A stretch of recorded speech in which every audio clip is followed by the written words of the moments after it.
And we should be joined by our experts now. Let's see if we have Marla, Harriet, and Paul joining us. Hopefully we'll be able to see them join in a second. Let's see if we have the first stable global connection happening. Yes, we can see little screens popping up. Is it good morning for each and every one of you, or is it good afternoon or good evening, perhaps? Good morning. Good morning. Good morning. Good morning. Wonderful to have you with us. Let me just give a word of introduction. Marla Barr, BBH, Managing Director, Head of Internal Communications, DEI and Community Relations. We have Harriet Padina, ABB, Global Diversity, Equity and Inclusion Partner. And last but not least, Paul Modley, AMS, Managing Director, DEIB. Welcome again.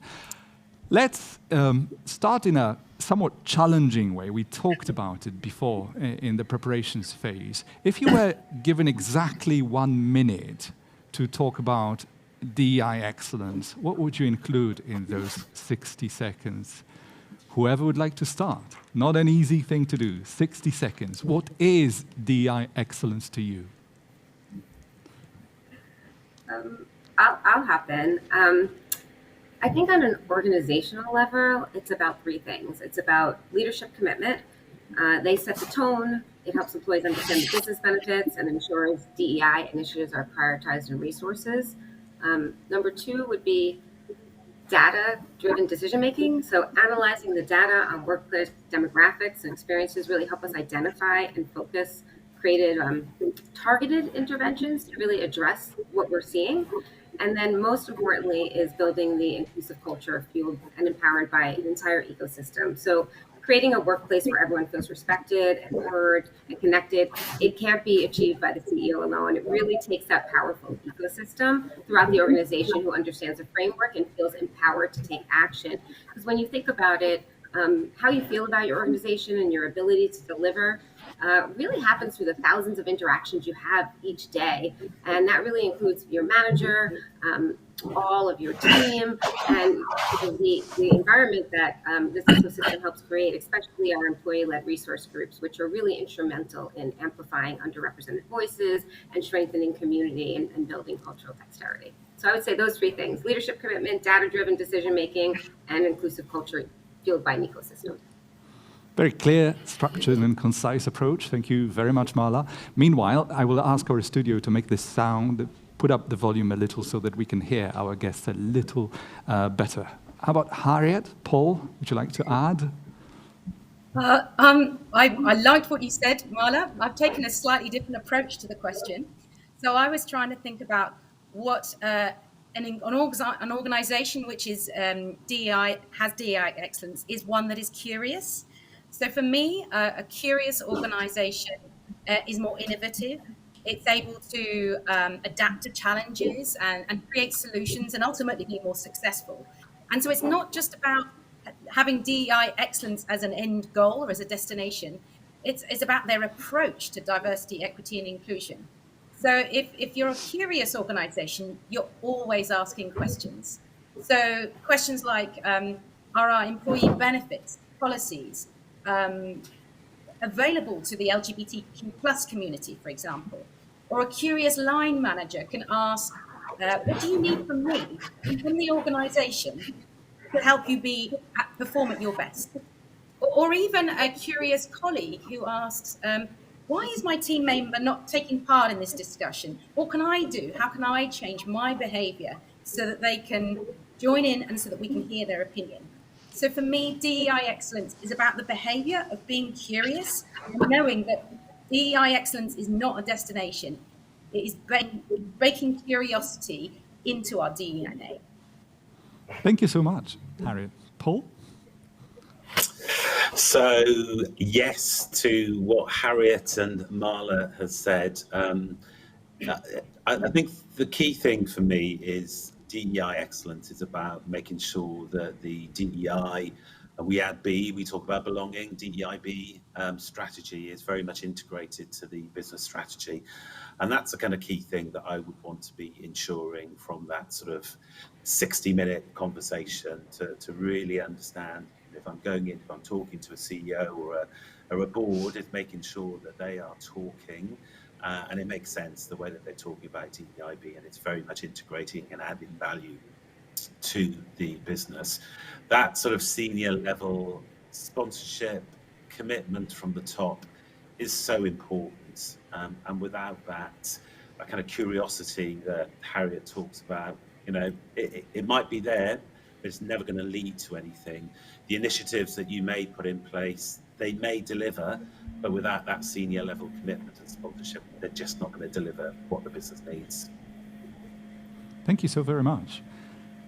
The second question we want to ask you is a bit of a Sherlock Holmes perspective, because that should make things a lot easier. That should make it a lot easier for our conference guests to understand excellence. Imagine you're entering a company you don't know. You know nothing about it except one thing. We are known for DEI excellence, and your task is to figure out, confirm, whether it's really the case that this company is right in stating out loud to the world, we're excellent at DEI. What would be the first things you check, verify, look into to actually confirm they're true when saying that? How do you go about it? You enter a company you know nothing about. Your task is to confirm or say it's not really the case. What do you do? So if I go first on this one, for this, I would say you do need a structured approach. I would say you need to think about, firstly, how the organization governs DEI. So are they building it into the strategy and setting ambitions and monitoring that? How they steer it. And that's, I think, to what you just said earlier, Marla, it's about whether you're providing the resources from the leadership point of view and monitoring it at the very highest levels. I think it's also about how you, the leaders, role modeling it. So seeing those examples from the leaders about what they do in their everyday interactions.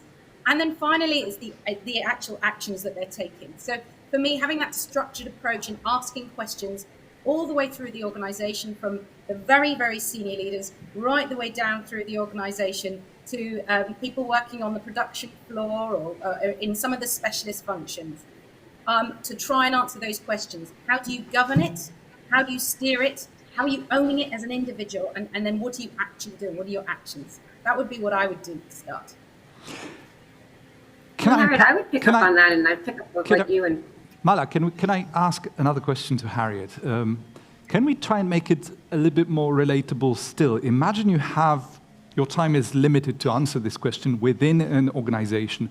What specifically would you like to read first, or access to any kind of documentation, policy, or who would you like to talk to first in the organization?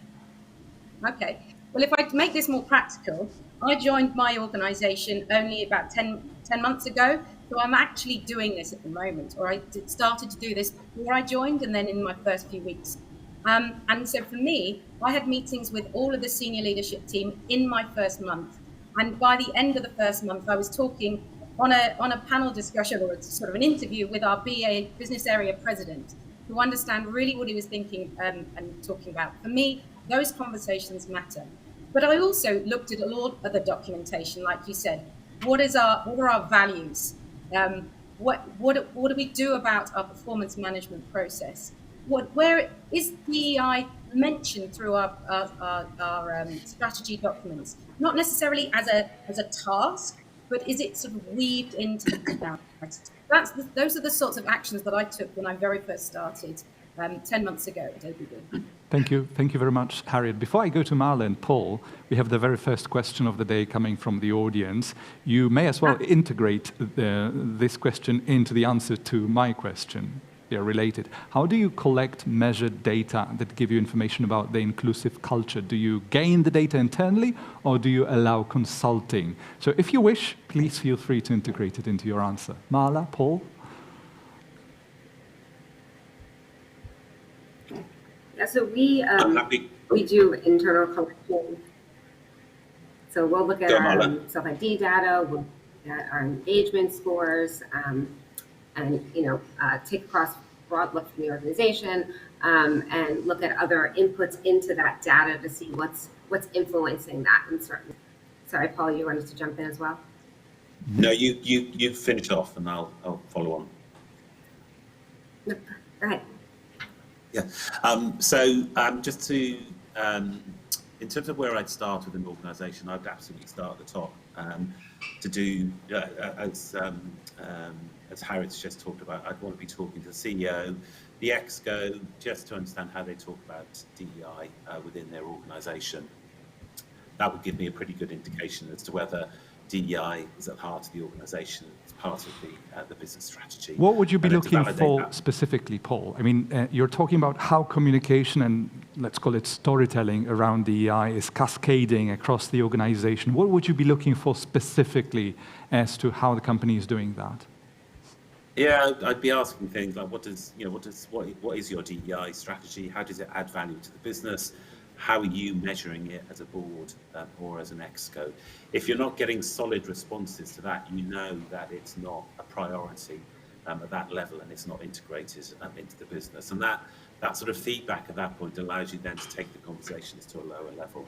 You can then start talking to leaders, people managers, team leaders, to really understand the inclusive culture of that organisation, to see if that's being pushed through the organisation, and then to look at the data.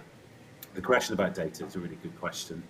We do measure our inclusive culture within AMS. We use a survey tool, and we look at that. We look at a number of data points, but we measure that at 2 points over the year, so we can see how we're progressing with our both our engagement scores and how people feel that they belong in the organisation. We can split that down to team level, sort of regional level, and so forth. So it's really important. And then you can obviously benchmark. We benchmark then against other organisations.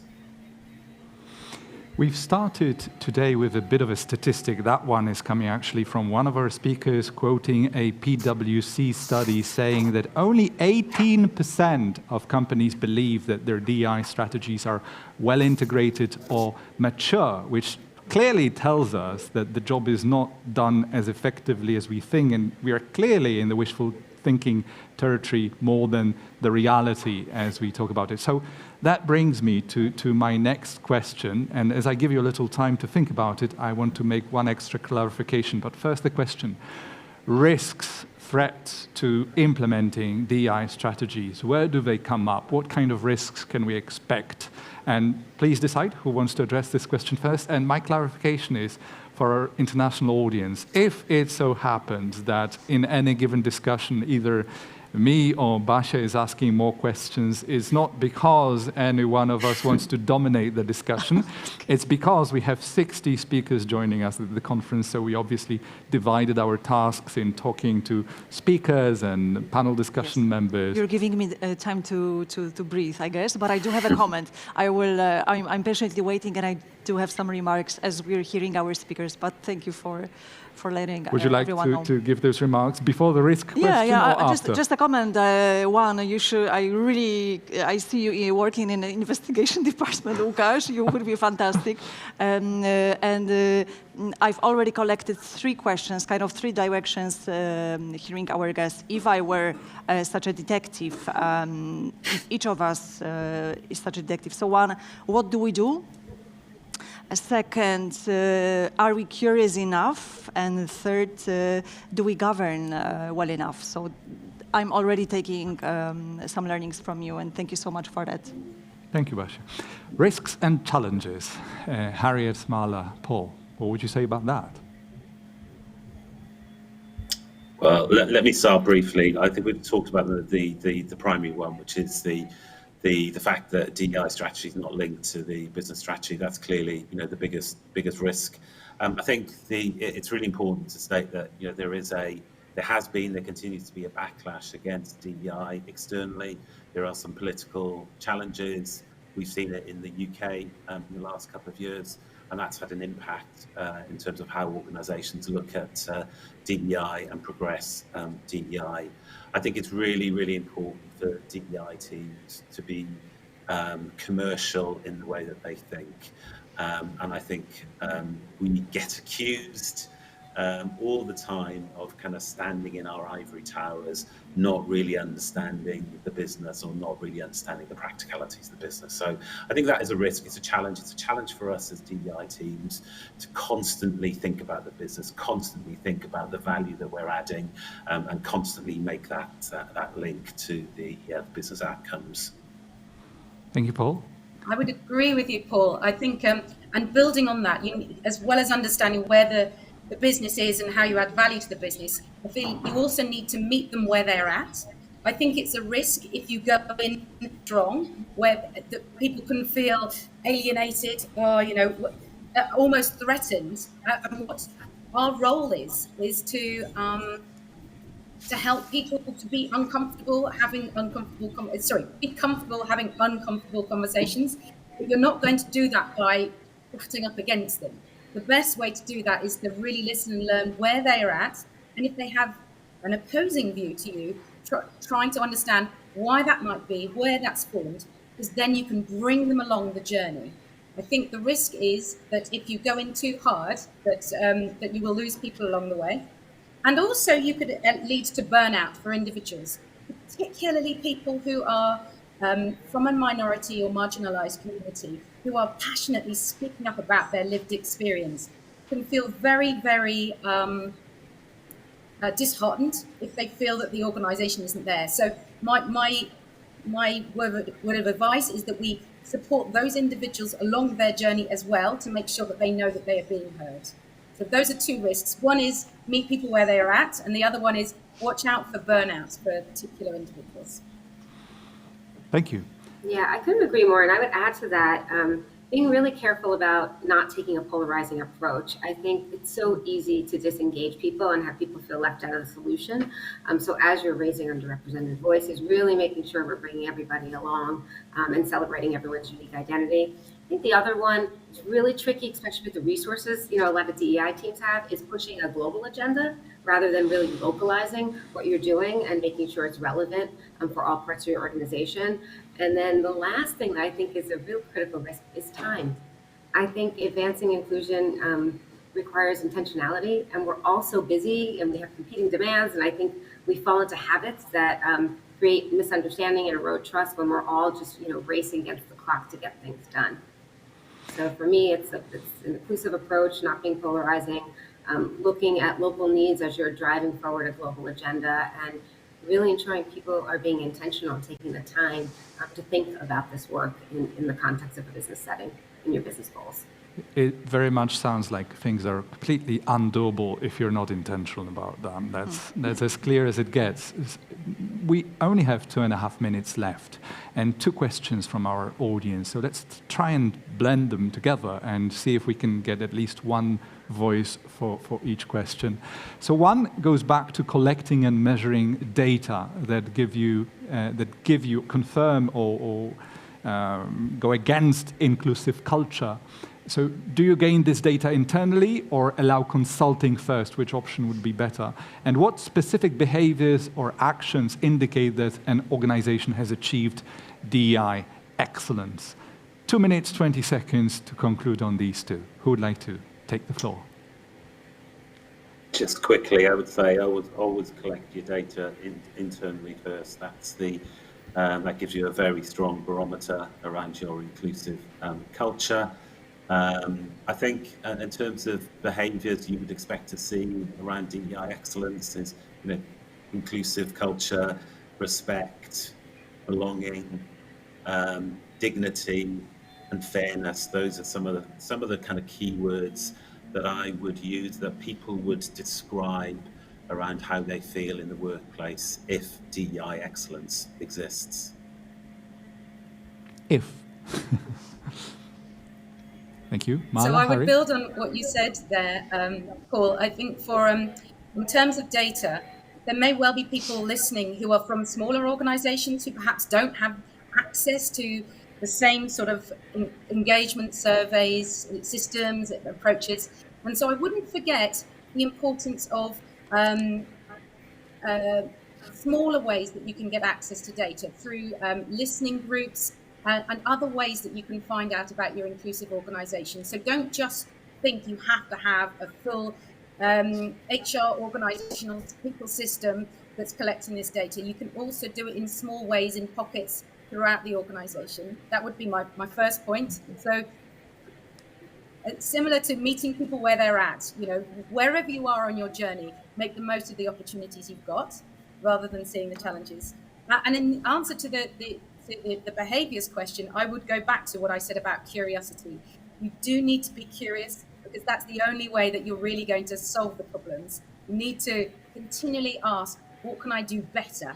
And I'm sure that if you keep having that why, how, what questioning approach, you will start to build your curiosity muscle and bring diverse voices into your organization. Thank you, Harriet. Marla, 10 seconds left. Yeah. Go. I would just close it out with the data, definitely internal, and really think about trust levels, because you're asking people to share things about themselves. And if you want that data, it's got to be honest. So that's where your ecosystem can help you bring that into through the trusted relationships. And then the last thing around excellence is really not a one-size-fits-all model. So how are people partnering across the organization? Are people asking, what do you need? Because what you need might be different than what the other person needs. And really having the space and giving people the freedom to take that approach with their teams. So in order to be good at diversity, you really need to understand diversity. And diversity is not about quantity, it's about credibility, believability. It's not about the number of KPIs you're measuring. It's about employees feeling that what you're doing is actually relevant to their both individual and collective experience, and I guess therein lies the challenge. Thank you so very much for joining us. I wish we had more time, but we really want to make this conference super dynamic this year, don't we? Yes. Thank you once again. Vasha. Thank you. Thank you. Thank Pleasure. you. Thank you. Pleasure.